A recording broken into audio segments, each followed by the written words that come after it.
আমার ইউএস যাওয়ার ফ্লাইট আছে 30 মিনিটের মধ্যে। তোমার টিকিট দেখাও। স্যার, টিকিটটা ভেতরে আমার ম্যানেজারের কাছে আছে। এই যে, বেরিয়ে যাও। এটা কোনো বাস স্ট্যান্ড না, এটা এয়ারপোর্ট। কেউ এমনিই ঢুকতে পারে না।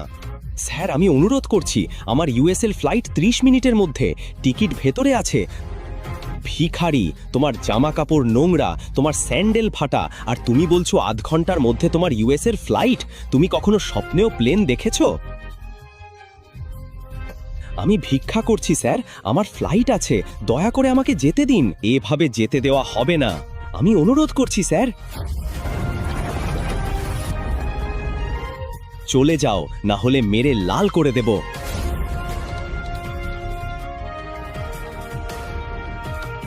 ও হ্যালো। ঠিক তখনই শিবমের স্ত্রী দৃষ্টি, যে শহরের সবচেয়ে ধনী পরিবারের মেয়ে, তার স্বামী শিবমকে সিআইএসএফ গার্ডের সামনে কাকুতি মিনতি করতে দেখে। শিবম আর দৃষ্টি কেবল নামমাত্র স্বামী স্ত্রী ছিল।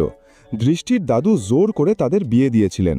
তারপর শিবম ওদের বাড়িতে এসে এক প্রকার চাকর ও জামাই হিসাবে থাকতে শুরু করে।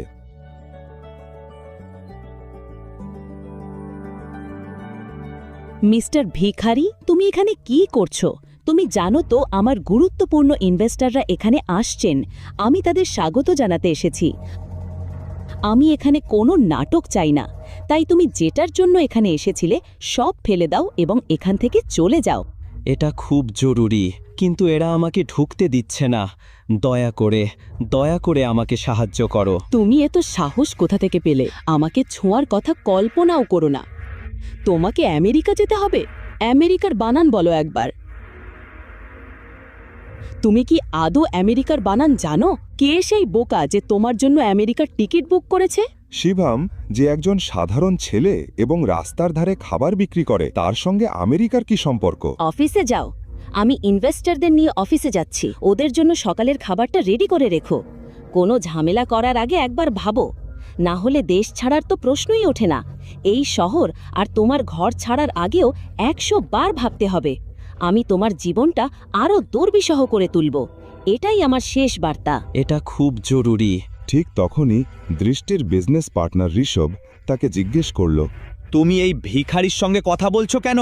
ওকে 50 টাকা দাও আর এখান থেকে তাড়িয়ে দাও। ঠিকভাবে কথা বলো, ও আমার স্ত্রী, বুঝলে? কি বলছে ও?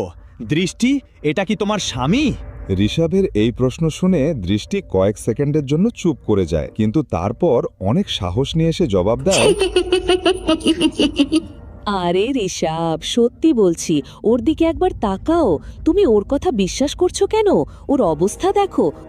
ওর পাশে দাঁড়াতেই আমার লজ্জা লাগছে।